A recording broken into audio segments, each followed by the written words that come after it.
Cost considerations.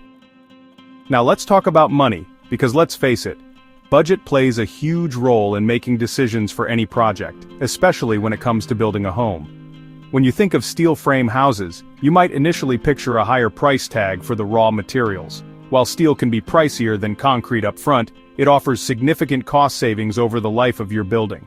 Steel's quicker assembly time translates into lower labor costs, especially when considering that steel components are often prefabricated off-site and delivered ready for installation. Fewer hours spent on-site equals less money spent.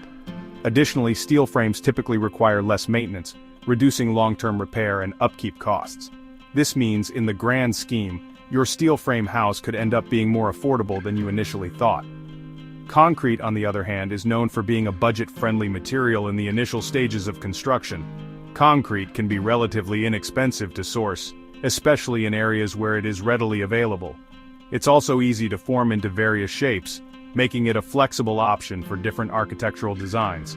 However, one important factor to consider is the construction process itself. Concrete requires time to cure, adding to the overall timeline of your project. Plus, concrete buildings often require more labor-intensive work and additional reinforcements like rebar, which can raise the overall cost of construction.